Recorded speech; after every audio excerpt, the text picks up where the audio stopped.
Thanks, Brett. Um, Jasmine, I think you sent me a chat asking if we could see you. We could see you on camera, but I don't see you in our participant list anymore. So she might have popped off and joined. Okay. I'm still here. Oh, okay. I also am not great on WebEx, so I get lost, whereas where people go and whatnot. But we can see you, and you look good, and I can ping you if you start skipping out when you're doing your presentation. Thank you. Okay, perfect. Um, Okay, logistics are out of the way. Let's get started. My name's Natalie Mims-Frick. I'm a deputy department head and energy policy researcher at Lawrence Berkeley National Lab in the Energy Markets and Policy Department. Um, I'm going to give an overview of our work on distributional equity analysis a guide that we created along with Synops and E for the Future. And then you'll hear from Jasmine and Julie about some applications of distributional equity analysis. So we can go on to the next slide, please.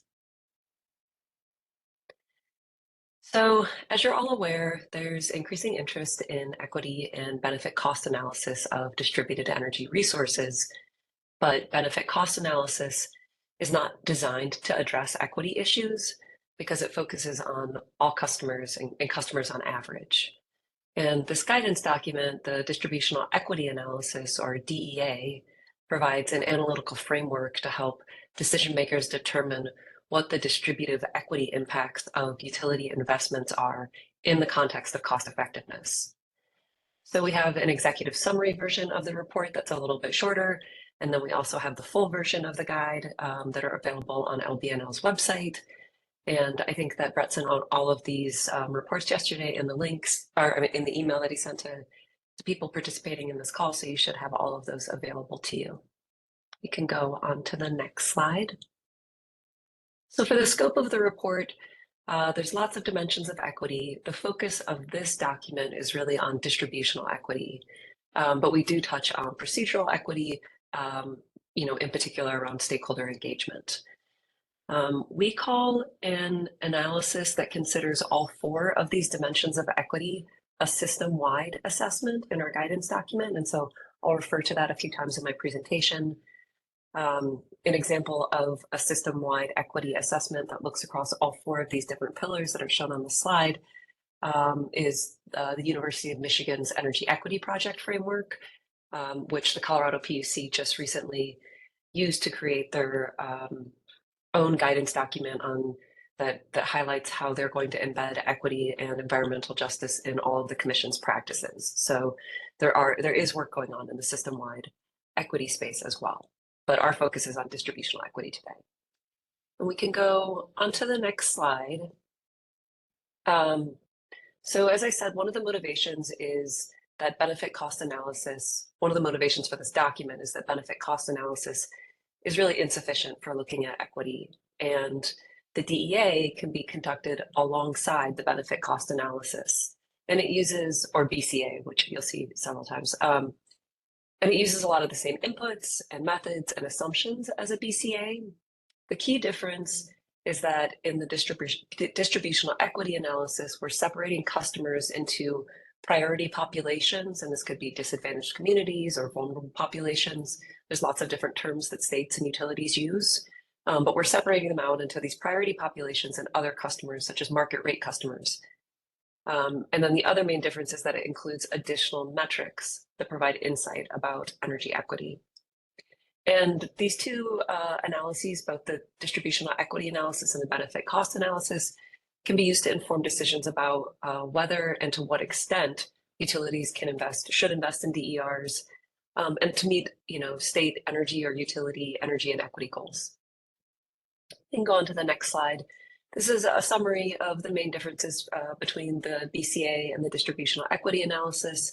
And I put it here for a reference in the interest of time. I'm not going to walk through it. We can go on to the next slide.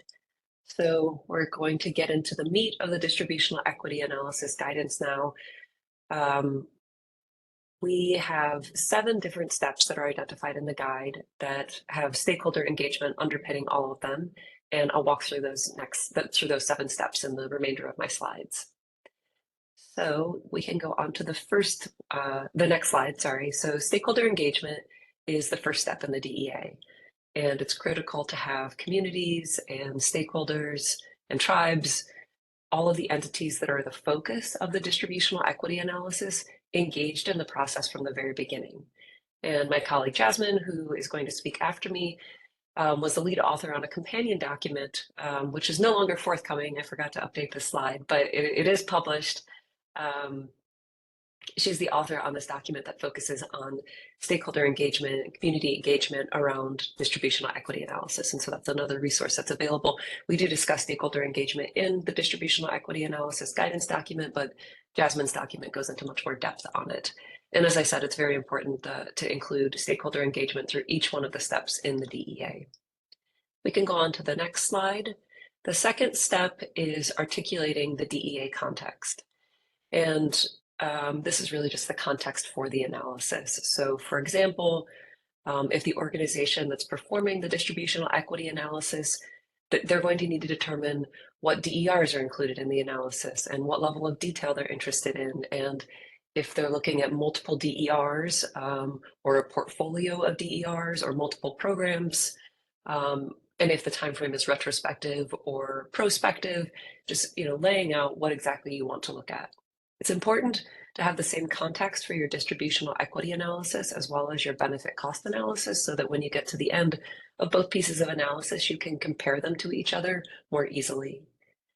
At the end of my slides, I'll talk a little bit about how to streamline this process overall, and it kind of starts with this context, but I'll get to that at the end in a few slides. So we can go on to the next slide. The third step in this framework is identifying the priority population. And as I said, this is the group that's going to be evaluated separately from all other customers. And this is the group that you're going to seek to understand how the investments are being distributed across this population.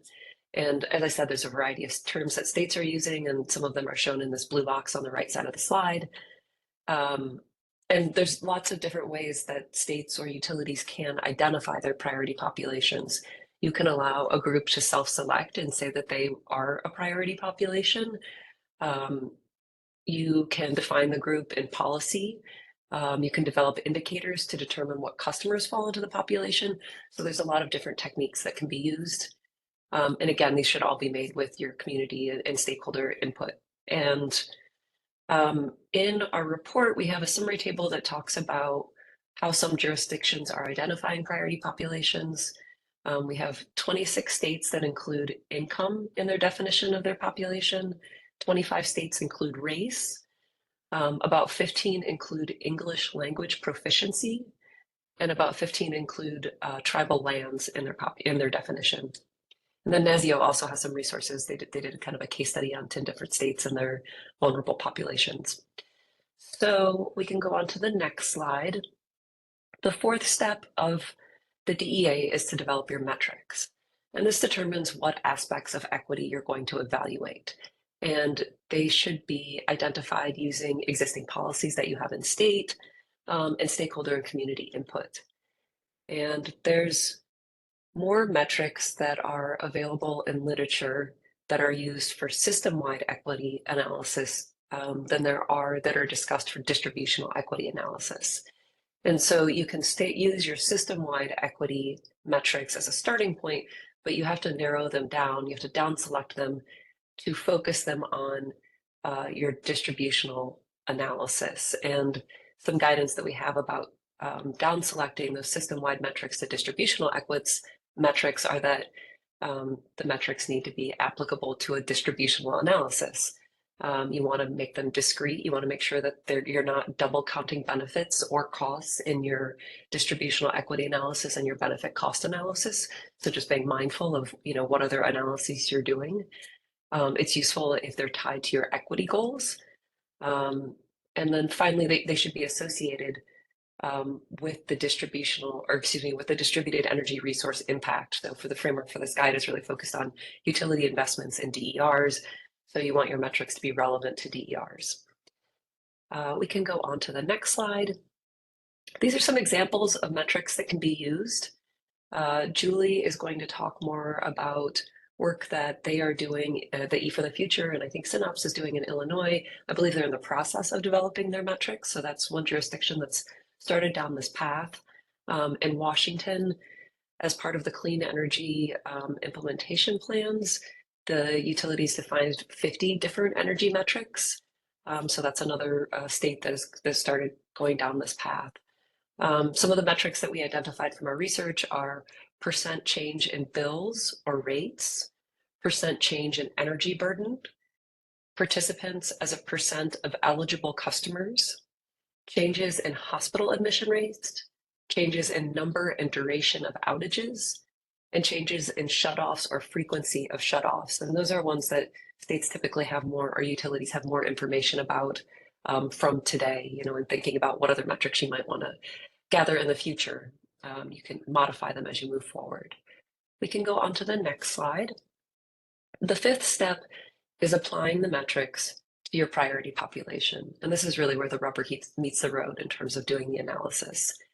And there's several subset steps that we talk about in the guidance document, and they include assessing your existing data and tools, reviewing your data type and resolution, investigating useful tools that are available to you, such as mapping or screening, ensuring that data privacy and equitable data practices are used, and then finally calculating the metrics for the priority populations and for your other customers. So this slide talks about how you might review data types. And the takeaway here is that one of the challenges that will likely occur is that your geographic data might not be lined up in locational or temporal granularity with your household or utility data. If we go on to the next slide, there are a lot of tools that states can use to help out with this part of the analysis. And the report has a lot of them. The next slide has a little bit of the tools listed on there. It should say many tools are available for process. Yeah, there we go. Thank you. So there's mapping tools, modeling tools, and dashboards, and this is just kind of a snapshot of resources that are available to help states or utilities as they perform this analysis. Lots more available in the report. We can go on to the next slide. The sixth step is to present and interpret the results. And there's three different options that we identify in this framework. There's the simple results, which don't have any adjustments made to them. There's no weighting. There's results that include benchmarks for performance and a multi-attribute analysis where weighted scores can be aggregated together to come up with one final figure. Depending on what you're using the analysis for, the simple results may be sufficient, or depending on what your goals for your analysis are, you may need to get into these more complex views where you're doing benchmarking or weighting your scores. We go on to the next slide. This is an example, an illustrative example of what the results could look like. So this table has metrics as the rows, and the columns are, the first two columns are the simple results, and then the third column is the priority population benchmarks. So if you were just performing this analysis, looking at your simple results, what your findings would be are that the priority population customers' participation rate is lower than your other customers. Your rate impact is about the same, and there will be a slight increase in your long-term rates for both your priority population customers and your other customers, and it's the same across both groups.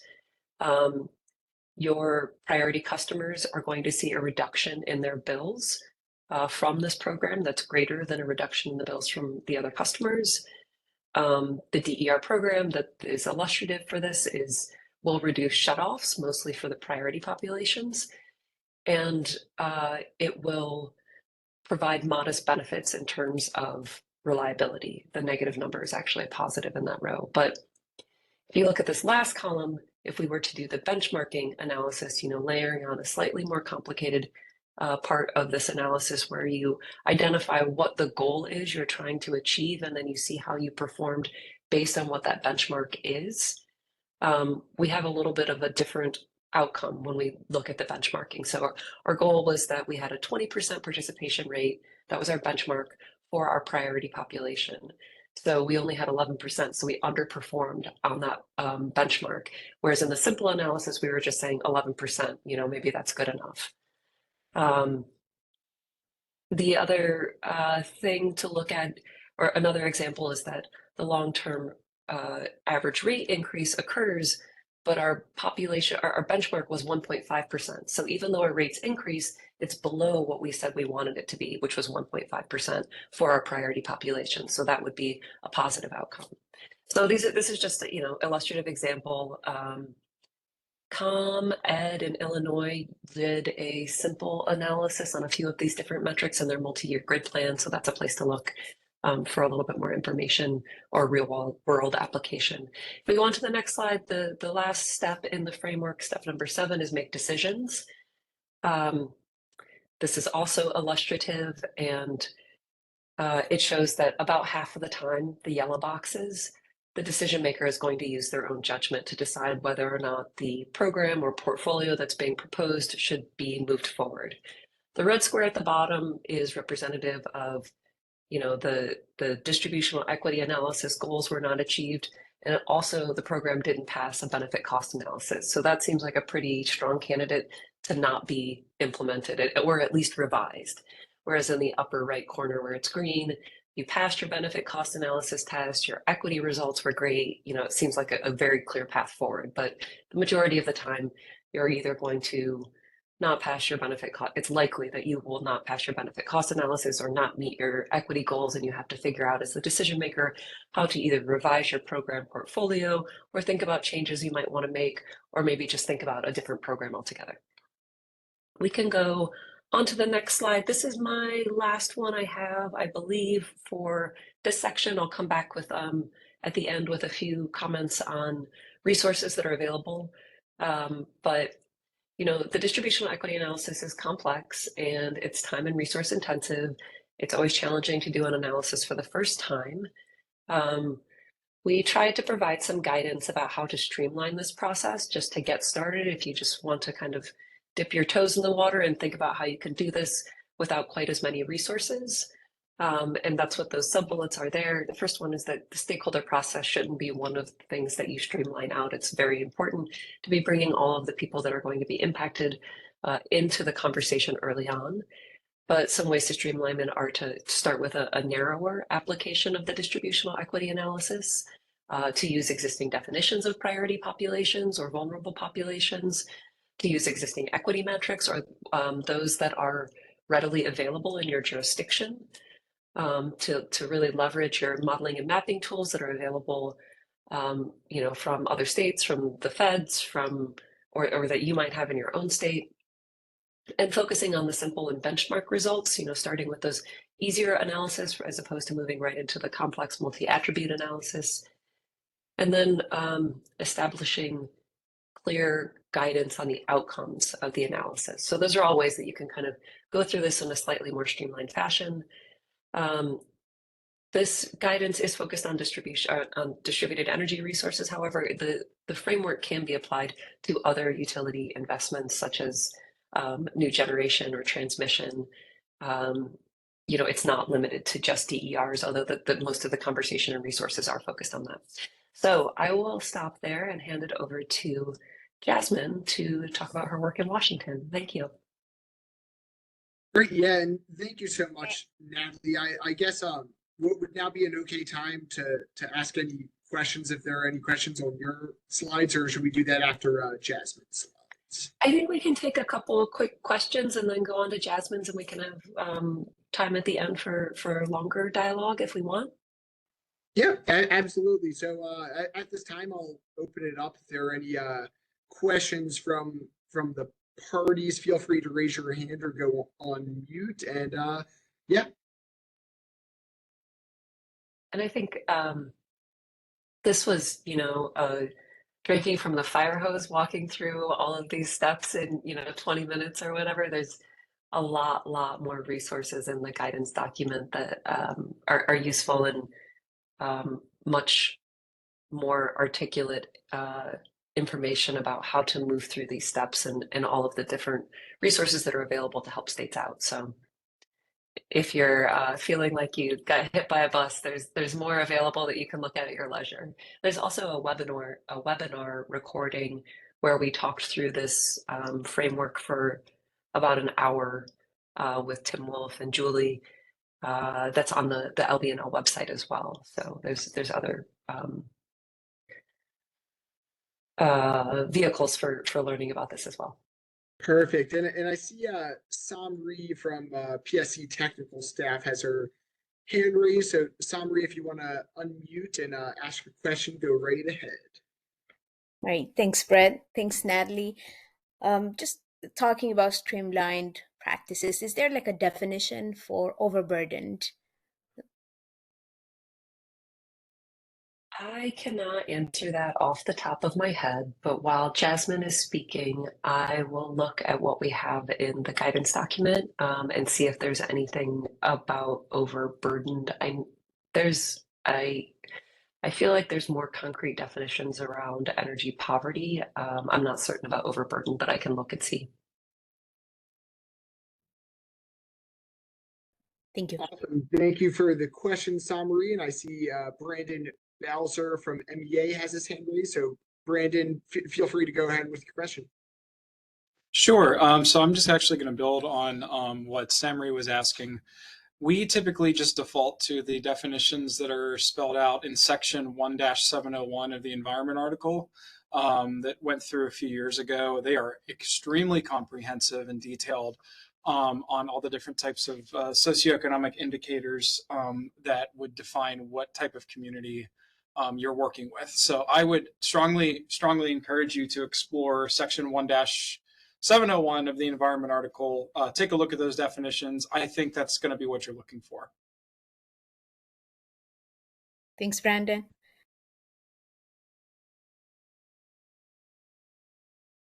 Great. Thank you, Brandon. I appreciate that clarity. I think that section is referenced and the definitions are used elsewhere in a number of other bills and legislation. I think the Community Solar Permanent Program bill from a couple of years ago also used similar definitions of overburdened.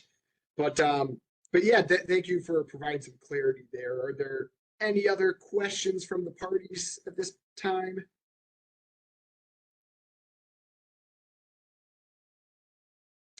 And I see Juliana Bell from OPC put in the chat regarding the webinar that you had mentioned, Natalie, if it was possible to include a link to that webinar in the chat, that would be great. I don't know if you're able to add that in there, Natalie. I can, and I apologize for my construction noise. I'm going to go on mute. And hopefully, we'll be over soon. I'll put the link in the chat right now. Fantastic. I actually cannot hear any construction noise, so that's good. Wonderful. Great. Any other questions at this time? And once again, as Juliana is done, feel free to put them in the chat box, raise your hand, or go unmute.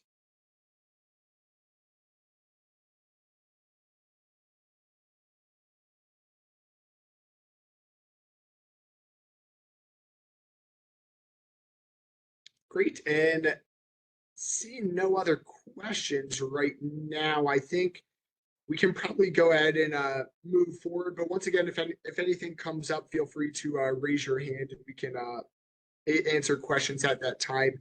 And if there are any questions, we'll have some time towards the end of the presentation as well to address those too. So without further ado, I'll move on. Thank you so much, Natalie, for providing the slides and the presentation. Once again, really appreciate it. And I guess I will throw it over to Jasmine. If you want to give a brief introduction, then we can start going through the slides. That sounds good. Can everyone hear me okay and maybe see me, hopefully? All right, awesome. Yep, Let me know if my audio anything gets weird. Perfect. Great. So hi, everyone. I'm Jocelyn McAdams, and I am a graduate research assistant at the Berkeley Lab. And I'm also currently pursuing my PhD in the Energy and Resources group at UC Berkeley. But prior to joining UC Berkeley, I was working for NARUC, or the National Association of Regulatory Utility Commissioners. So I am very familiar with, I guess, the different utility regulatory topics and discussions, and I'm excited to be here. So I'll be talking specifically about a pilot that Berkeley Lab did to support an investor-owned utility in Washington State, which is Puget Sound Energy, and specifically to really test out this distributional equity analysis framework. And we can scroll down to the next slide. All right, so first in context, the motivation for this pilot came from the Clean Energy Transformation Act, which is a law that was passed in Washington back in 20. And the law established a few standards for clean energy, but also required that the IOUs file clean energy implementation plans detailing their efforts to comply with the requirements in CETA. And among those requirements was one for basically clean energy investments to be distributed equitably and to reduce burdens for communities experiencing the greatest socioeconomic, health, and environmental challenges. And as a response, the UTC, which is a regulatory commission in Washington, they required that Puget Sound Energy actually conduct a pilot distributional equity analysis before applying that to their full clean energy portfolio. And we can go down to the next slide. And so as part of this pilot, we were focused really on the steps 2 through 6. So we didn't actually do a full stakeholder engaged process. We did work with some stakeholders to develop our pilot, but due to some of the constraints in time, we're really trying to do this in about 6 months. Held back on the stakeholder process and focused more on the analytical methods before we move forward with a more engaged process. And in addition, you heard Natalie talk about the different types of results that you can get from this DEA framework, and we were focused on getting simple results. So really that first type of result. And we can go down. And so what is the actual context for this pilot and the application? So we were focused on 2 community solar projects. One, which is a project that was installed back in 2021 at a high school in Olympia, Washington. And the second, which is a project that is currently in early stages of design and conversation with the Nooksack Indian tribe up in Northwest Washington. And for this particular site, PSC wanted to evaluate a couple of options. So one, installing a community solar project with battery storage at an apartment complex located on the tribe. And the second option, which was a community solar project on the administrative building, also owned by the tribe. And one of the things that we were also considering within this sort of framework for the Nooksack Indian tribe was how PSC was going to do outreach to actually recruit subscribers for this program. And so we developed a sort of simulation of that recruitment and outreach process to say, okay, if we install this, if we did recruitment and install these programs around these 2 buildings, so the apartment complex and the administrative building, what kind of outcomes might we expect to see? We'll go down to the next slide. So within this, we looked at a few different definitions for priority populations. The first is what is considered the income eligible customers. I'm not going to get too much into the details here, but essentially PSC has an existing community solar program. So within that, there are 2 types of, I guess, rates or shares that customers can subscribe to.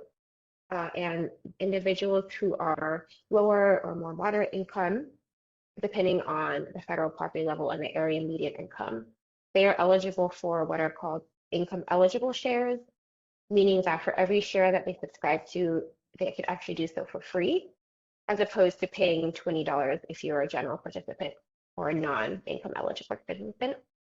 And in addition, the income eligible shares are limited, so the number of shares you can actually access.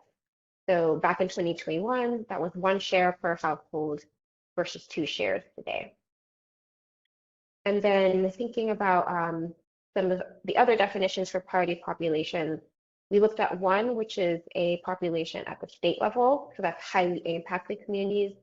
And this includes things such as fossil fuel pollution exposure, other toxic exposures, socioeconomic factors, and sensitive population factors, as well as whether a community is located in or fully or partially in Indian country. And then the next population that definition that we looked at is deepest need, which is something that PSC determined on their own that really captures customers that are living with severe energy burden. And we can move down. Okay, so I talked about the context. This is primarily just the summary of that context. So again, Olympia High School, we're looking at community solar, and this is a retrospective project. So we already have data from 2021 looking at essentially how much customers are saving on their bills every month with the community solar project, if they're saving at all. And then in the second half of the pilot, we were looking at community solar with the Nooksack Indian tribe, and this is a prospective project. So we were trying to model the effects of doing this outreach and recruitment of customers from the project area, and then comparing essentially the outcomes or the estimated outcomes of this recruitment approach. And we did so really under a few different scenarios. So we also wanted to test whether or not if we changed the shares or the percentage of shares of income eligible customers, how that would lead to different outcomes. And we can move to the next page. I won't get into too many details here, but I did want to talk a little bit about how we actually did this simulation effort. So essentially what we did is for each scenario, and let's say we wanted to look at a scenario where 30% of the shares are actually for income eligible customers at the Nooksack site. What we did is we took all of the customers from a 2-mile radius of each of the buildings, and this is data that PSC provided to us, and we randomly sampled basically the income eligible customers, so those whose income met that criteria, and then the rest of the customers, and then tried to then calculate based on that values for different metrics, which I'll show on the next slide. And we can move down.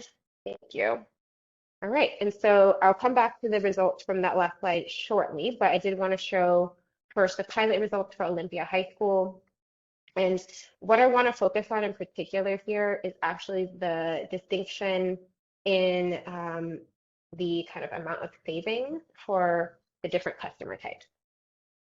So we also looked at, however, participation, where we compared access to the shares. We also have bill savings as well as participation from the priority population based off of the state definition. So there's kind of a lot of moving pieces here, but as I mentioned, I want to focus a little bit more on the bill savings that we saw for the customers. And for priority populations, we saw that they saved about $7 per share as well as total because they were limited to only one share. However, we actually found that the rest of the customers were paying in to participate in this program because they have to pay $20 per share in order to be subscribed. And this is actually significant when we move down and look at the percentage of customers that are actually within the highly impacted communities category. And 10% of customers from the general population being from here is not insignificant, I think. And so I think that for PSC, one of the takeaways that they got from this pilot is to maybe think about how to adjust the income threshold for who is eligible for the IE category, the income eligible subscriptions, as well as just looking at maybe other types of qualifying characteristics for households to really reduce the number of households who may be within the priority population but are participating in these programs. And some challenges I also want to note with doing this work as well is that because this is a more retrospective analysis and the project was actually implemented quite a while ago, we couldn't really evaluate we weren't quite able to evaluate the full impact of community solar on the utility customers in the sense of aligning their different goals and why they wanted to subscribe to the program. So we didn't do this type of exercise of surveying or talking to those customers directly. And I think having that insight could have allowed us to think about other metrics to include here. And so that's something that we will continue to do as we work with PSC on some other work moving forward. But I think it's important to consider just how much time and bandwidth you have to really solicit input from the community members to identify these metrics and their performance. Next slide. Okay. And then here I want to talk about that sort of simulated effort that we talked about for the Nooksack Indian tribe. So looking forward at a couple of different options for a community solar project. Here we primarily focused on looking at bill savings, participation from the deepest need customers, so those customers who are the most energy burden, reliability, because we have a battery storage component of the project for one of the sites.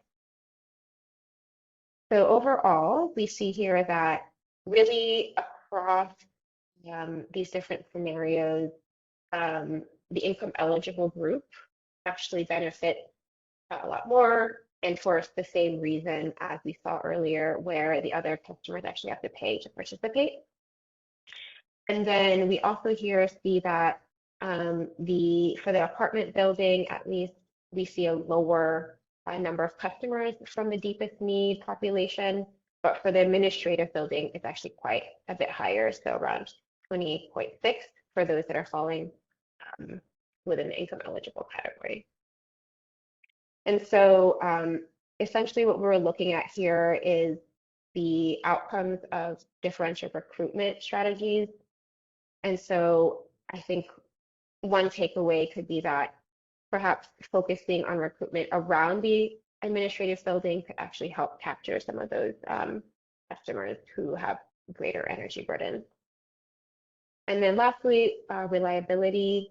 And based on the battery that they're thinking about installing at this site for the Whispering Cedars building, we would expect a 100% reduction in the historic outages, and then none for the administrative buildings because there would be no battery there. And so there's that additional reliability benefit for that apartment. And that's it for that one. If we want to move down to the next slide, I just want to talk about some general pros and cons of these approaches that we use and some lessons from PSC. Essentially, with the retrospective analysis, so looking back at the high school, some of the pros are that you have data, and so you can actually have a more accurate view of some of the impacts.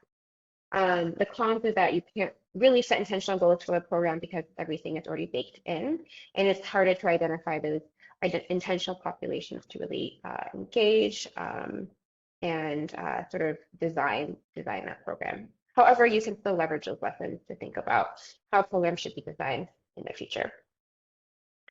And then for the prospective analysis, so looking forward with the Nooksack tribe example, we saw some benefits around being able to set those intentional goals early and identifying those intentional populations.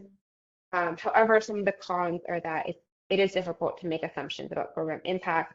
And then in particular, something like recruitment and engagement, you have to make a lot of assumptions when you're doing the simulation and doing these models because you have a lot of different things can really change in terms of how people are recruited. It is also difficult to balance the timing of the interested party engagement with determining project feasibility. So PSC has been in conversation for a while with the Nooksack tribe, but I think different things going on with technical challenges and stuff like that makes it hard to really align with the timeline that the UTC had required for this pilot to be conducted. So we did have to make some adjustments kind of at the last minute to accommodate changing circumstances. So that's pretty much it. And I know there is a lot of information I provided here pretty quickly. So please chime in if you have any questions. And oh yeah, sorry, I did have another slide, and I'm happy to answer those. But the last thing I did want to add here is just a little bit more actually about the engagement process. So I just want to point folks back to that engagement guide that Natalie mentioned earlier, which really lays out a framework that's rooted in a field called community-based participatory research. And this is a really great field or approach to research that inherently sort of treats the different communities as our stakeholders as co-researchers. And so there's a lot of great literature and tools available there to rely on. And then lastly, one of the lessons that we pulled is that it's really difficult to isolate distributional equity in the context of this DEA from other energy justice tenets. And so you might find overlap here in the blue as you're doing this work. And I just want to make sure people know that, even though we're focused on distributional equity with the tool, it does intersect with other tenets. And so those kind of could be in the back of your mind as you're doing the analysis. I think that's it.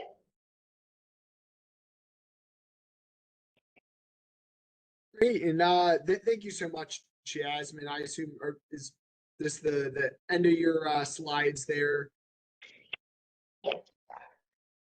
Perfect. Yeah. So at this time, I guess we can open it up, and yeah, if anyone has any questions for Jasmine, feel free to raise your hand or go on unmute or send them in the chat box and we can address them. But yeah, thank you once again, Jasmine. I think providing the example here is really helpful for kind of what we're looking at and provides a good example of how we can apply this information. But very useful to kind of have a case study. So thank you so much for providing the slides.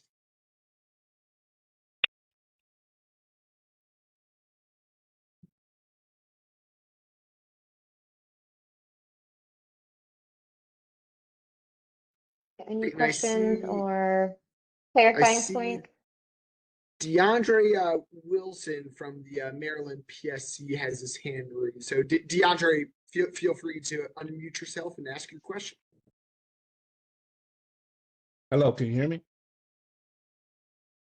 Yes. Yep, loud and clear. Thank you. Thank you for your presentation. And I just had a question. As it relates to the categories and definitions that you all had for this pilot, were these definitions that were provided by the utility and existing on a state level, or did you see, or do you see there being a need to maybe adjust or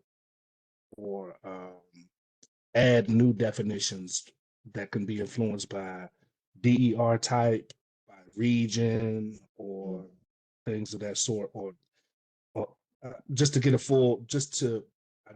to get full impact of the DEA study? Yeah, that's a great question. So the highly impacted communities definition is something that's determined by the legislation and I think Washington's Department of Health. So we just use that because that was in the legislation, the Clean Energy Transformation Act, and was sort of a requirement there. However, PSC also did and has been doing engagement with their communities for the past couple of years since the implementation of CETA. And as a result, that's how they sort of got to this deepest need definition. And so that was done with engagement with their communities. And so they determined different kind of indicators to include in that definition. And the focus on energy burden there. And so we sort of relied on some of their prior kind of engaged work to leverage that definition. And then with the income eligible customers, that is something that I think moving forward could definitely use maybe some adjusting. And that's something that was really elevated through the results of this pilot, just showing how there are still customers that are burdened that are kind of falling or not really falling under this definition. So I think maybe for the purposes of the community solar program, I could see PSC potentially kind of adjusting that that sort of mechanism there. But I think that your point around different types of DERs or technologies is really important. And so as you're working with stakeholders and communities to identify the priority population, I think it's important to keep in the context of what is actually being, what is actually important or can be impacted by this particular DER in question, and sort of have that be kind of a tool or a way to filter the indicators that are actually important. There's no requirement to necessarily use a state driven sort of definition unless you're sort of trying to operate within a regulatory or maybe policy mandate. But I think that for the most part, there's definitely that flexibility to change that definition. Awesome. Thank you. Great work. Thank you. Great, and thanks for the question, DeAndre. And yeah, are there any other questions from the parties on the call right now?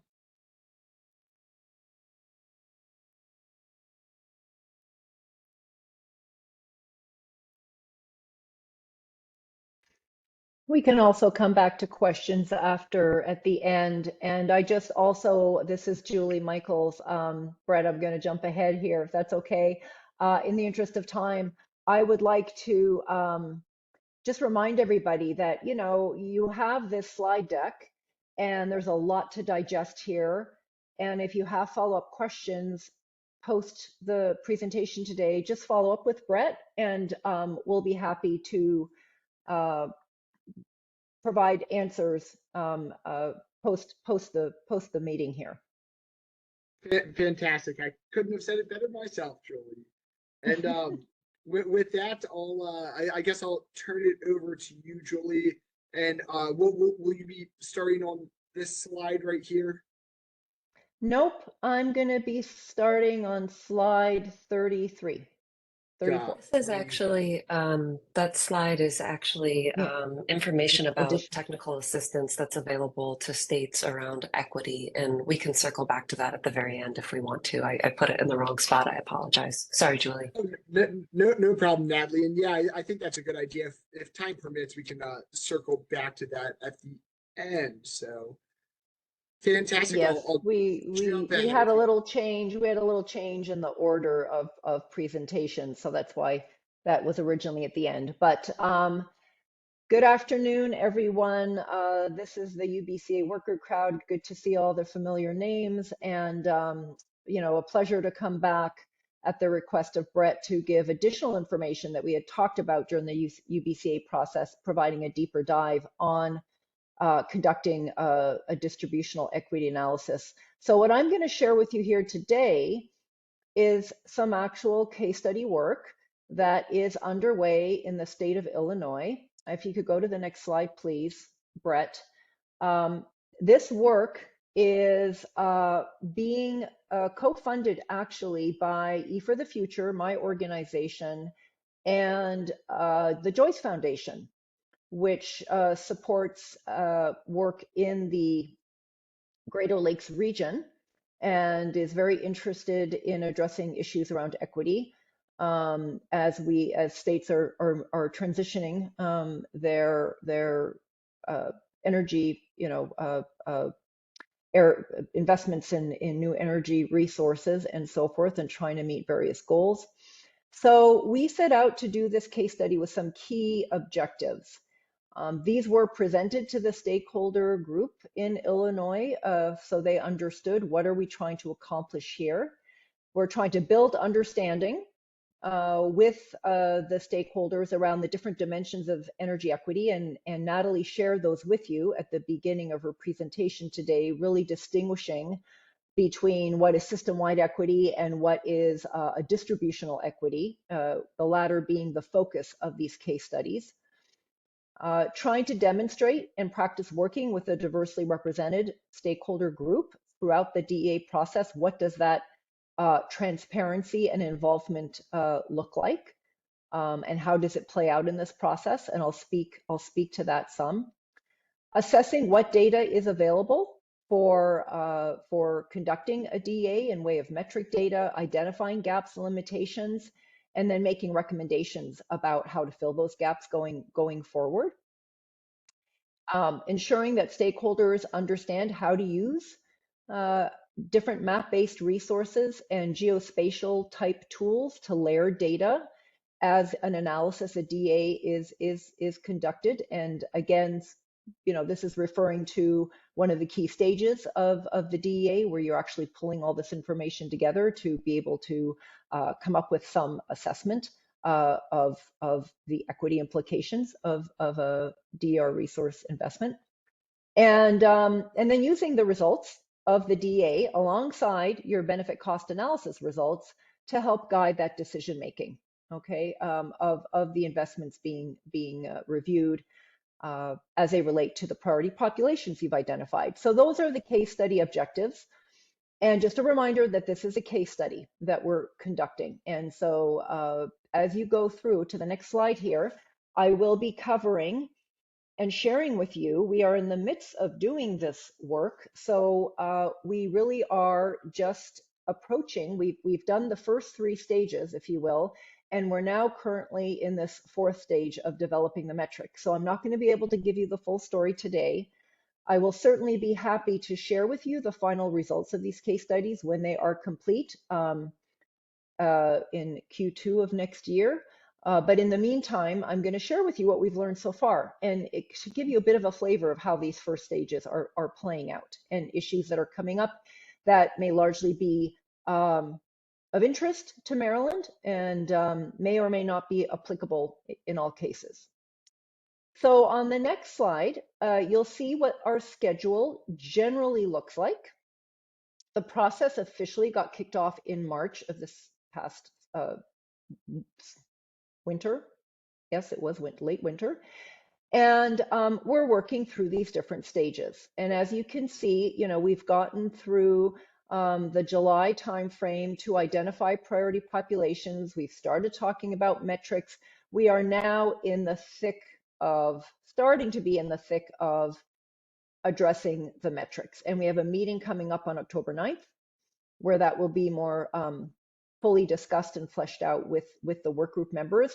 And then there's the analysis period, a final, you know, draft and final report leading up to about, you know, finishing up in May. One quick note here, I want to say this seems like a long process, right? Over a year. And what we're finding, this schedule has been revised a bit. We're finding that as we get, you know, we're right now in the thick of starting to look at the metrics, and things have been somewhat slowed up. That July to October period is a bit wider than what we initially envisioned, partly because of signing NDAs with the utilities and being able to access data and start querying data and getting the data to do the analysis that we're learning. Just a quick note that takes time. And so this schedule here, I just want to point out, you know, really might depend. It might vary from jurisdiction to jurisdiction, and it might depend on different dynamics within that state and the, you know, ability to get data and to move through these different stages. So next slide. Okay, the first step, establishing a stakeholder process and stakeholder involvement. So next slide. Now, when you see language on some of these slides, do we have appropriate representation to inform this project? This is a slide from the Illinois stakeholder group, and there was an invitation that went out from ICC staff. This is a informal case study process. This is not a formal docket. So the ICC staff is, the Illinois Commerce Commission is the commission. And the commission staff helped to identify who should be involved and helped to pull together a stakeholder group invitation. Of course, it evolved over time with people being added and people dropping off. But the important thing in this graph is to ensure that there's broad representation. Very importantly was to make sure that community-based organizations, otherwise referred to as CBOs, were part of the process, and there was some outreach to make sure to different CBOs that they were going to be at the table.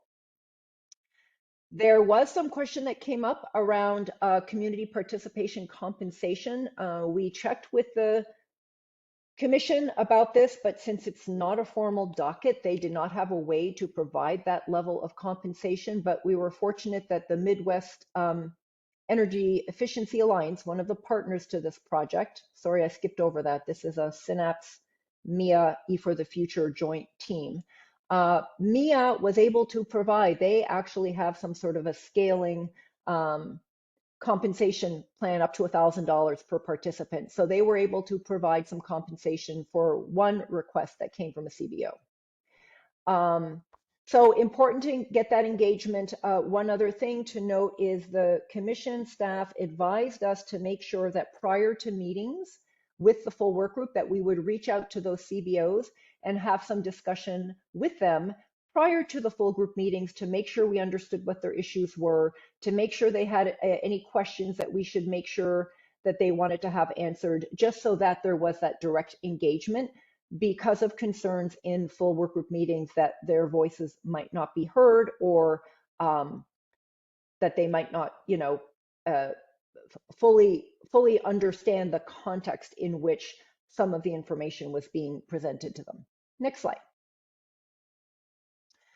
So I'm not going to go all through the details of this, but importantly, we set forth establishing, clarifying the work group role and clarifying meeting guidelines.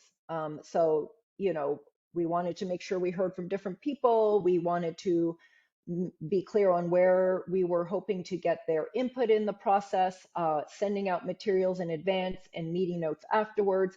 We also established, a Chatham House rule, making sure that people felt comfortable sharing their input, and finally creating a project website where materials would be posted. Next slide.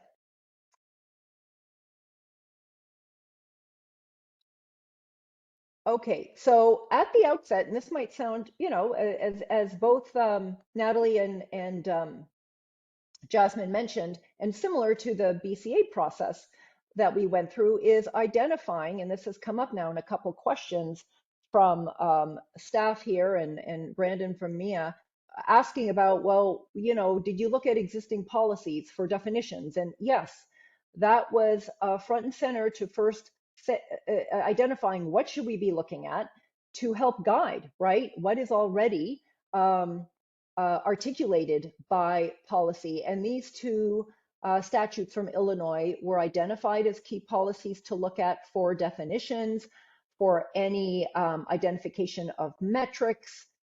We also have, considered commission precedent, some of things that are required by benefit cost analysis requirements. We also have to consider things around policies on customer privacy as we start thinking about data collection.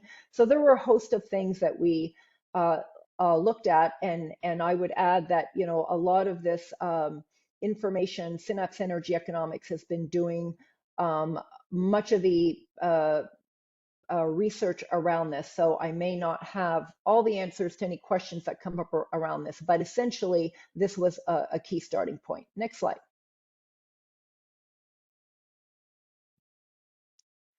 So after that first meeting and setting those ground rules and reviewing what we were going to do, we started talking about the DEA context. Next slide. So again, I'm not going to go through all of this because Natalie and Jasmine already touched on what are the key things that you have to look at to decide what your context is going to be. We were going to do 2 case studies, right? So what do we need to consider if we're doing 2 case studies? What's the DR type? What's its application? What's the time frame, prospective, retrospect?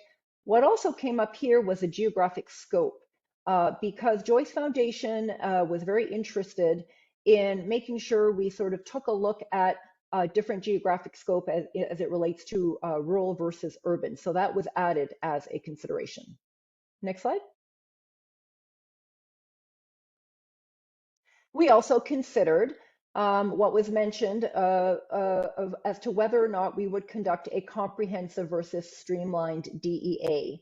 And this captures, and it's a bit redundant to some earlier discussions, but we shared with the work group what are the advantages, disadvantages, and what are the key distinctions. And this question did come up from someone.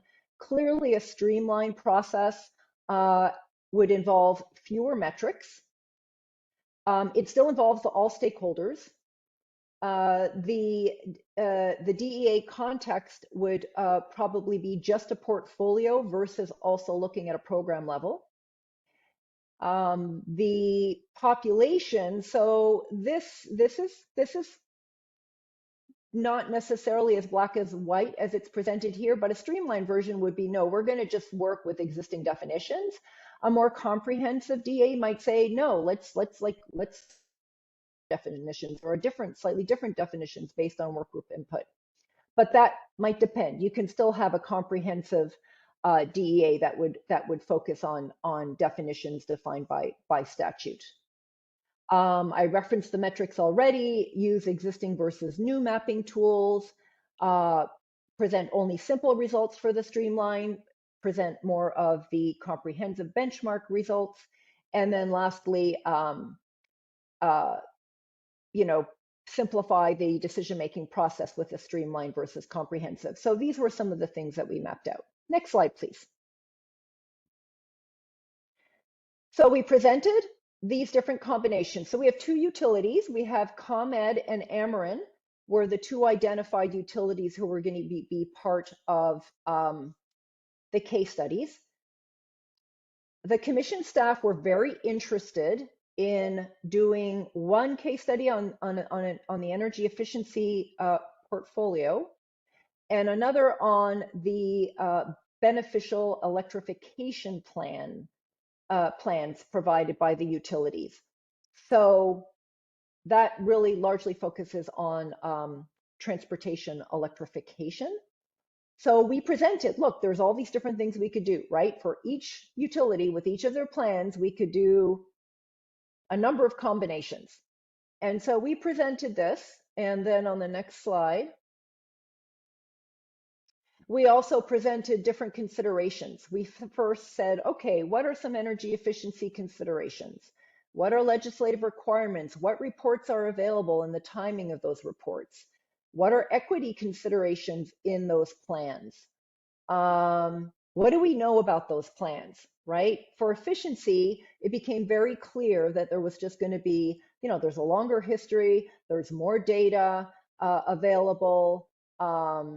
There's more specific data available on certain metrics, key metrics like customer participation. There's a mix of data on rural versus urban. And then the question was, which utility is best suited for doing this case study based on the review of the EE plan?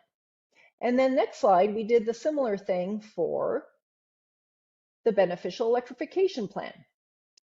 Again, required by legislation. What's the background of this? Where, initial plans had been filed. The utilities had just filed revised updates from their original plans in 2022. They had done one update and just filed another update this past July. What do we know about equity considerations and how the utilities have looked at this in their plans? And based on, these questions and assessments, and after some back and forth, including with the utilities, if you go to the next slide, please. We presented this proposal for the DEA context that we would look at. The first case study would be ComEd with their energy efficiency plan, doing a full distributional equity analysis, both at the portfolio program level, urban versus rural, prospective. And for the second case study, we would work with Ameren using their electrification plan, doing more of a streamlined DEA, only at the portfolio level and for the entire system. Part of the feedback we heard, and this is just going to vary from state to state with Ameren, was that they just don't have the depth of staff that ComEd has. So there was some feedback that they were keen to work with their beneficial electrification plan, but that they had staffing constraints. And so it made more sense to do a streamlined version there. And ComEd made more sense to do the comprehensive. They are the larger utility. They cover the Chicago area. We could do the urban versus rural. And so that's how we landed with this, these different DA contexts. Next slide, please. So next, just this past July, we turned to identifying priority populations. Next slide, please. So within the DA guide, there's actually some steps, right? To what steps do you take to identifying priority populations? You review existing equity state goals and state and utility definitions already in use. You solicit input from the different stakeholder representatives, and you choose your priority populations. Next slide. So the project team did review existing definitions, and here is a range of sources that were identified. Some of them were legislative, some of them were government agency type programs, and then there was also a third-party analysis that looked at and identified, at least for ComEd service territory, what they defined as disadvantaged communities. And based on this, on the next slide, 51, on the next slide, yep. We discovered that in fact, there are two definitions. Next slide, please. Yep, one down. Thank you. There is a low-income definition per the Illinois Clean Energy Job Act, which has specific criteria for what qualifies as low income and based on census tract data. And then there is something as referred to, I should have spelled it out here, EIECs are equity investment eligible communities. And those are also defined in CEJA, but they represent a slightly different definition.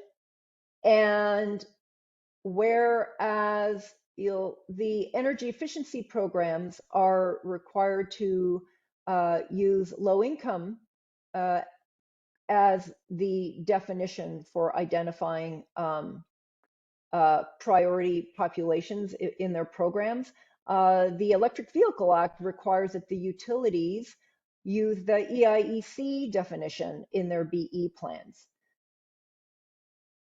So if you go to the next slide, we were presented with this situation that we brought to the work group saying, look, you actually have two different definitions. Now, this might not be the case for Maryland.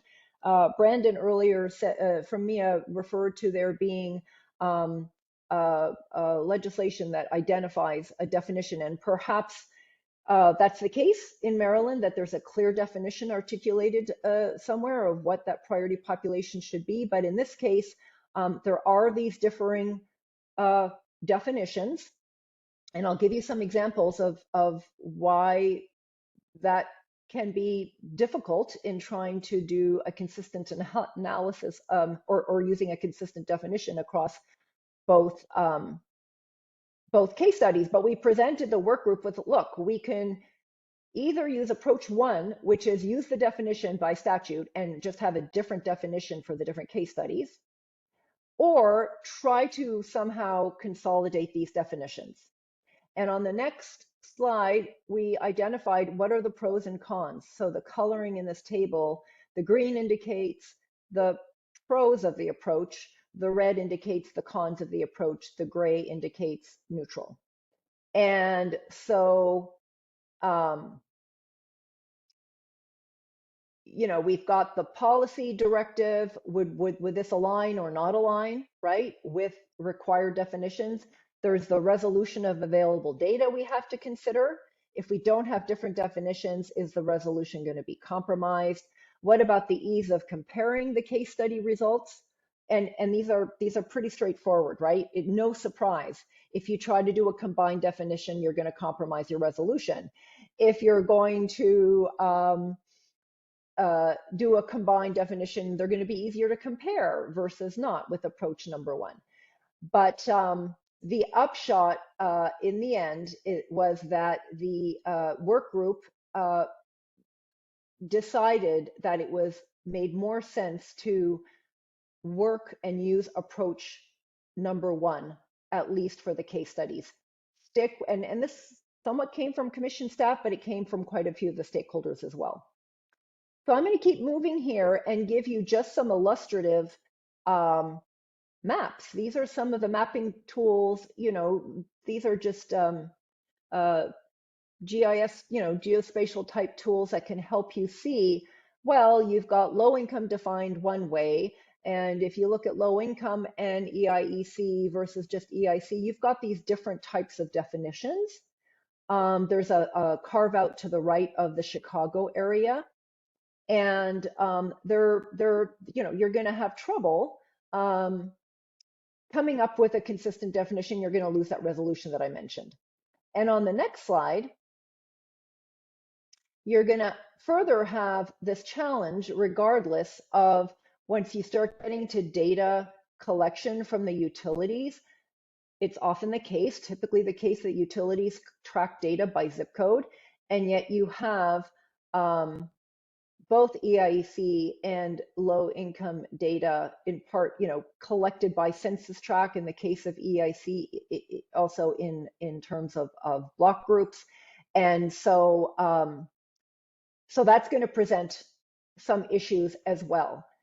What the group agreed to on the next slide here is, look, for now, let's just use approach one and learn from, those different definitions that we're going to use, low income versus EIECs.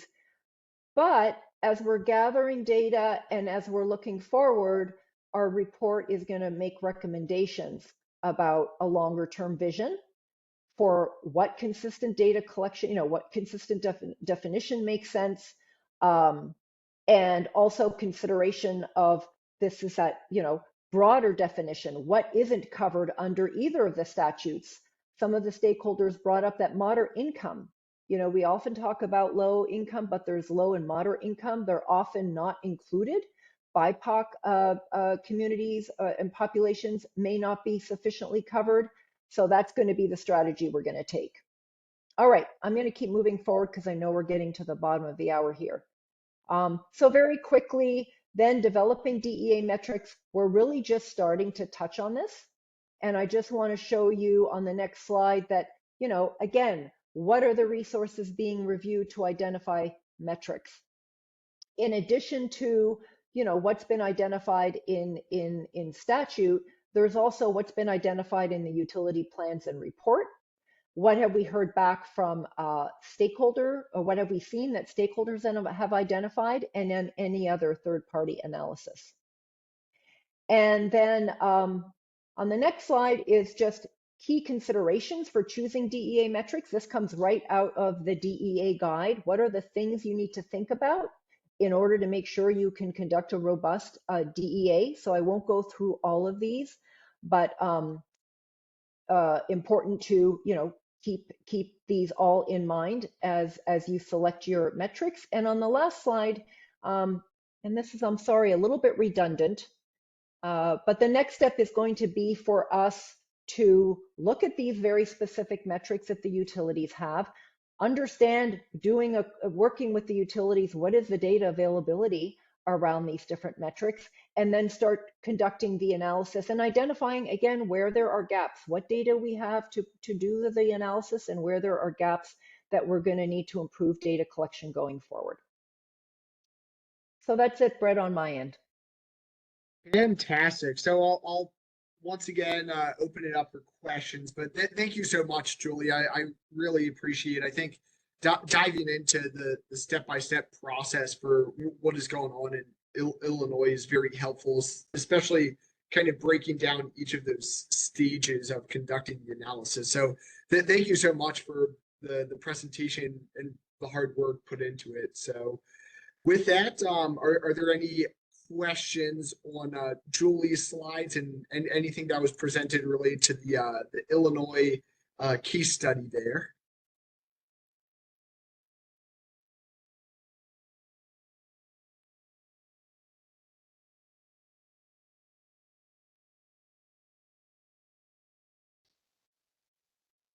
maybe while people think, is it possible to go back to the slide on technical assistance opportunity? And I guess this is somewhat, sorry, Absolutely. this is a little bit limited for the current audience because it's only available to state energy offices and public utility commissions.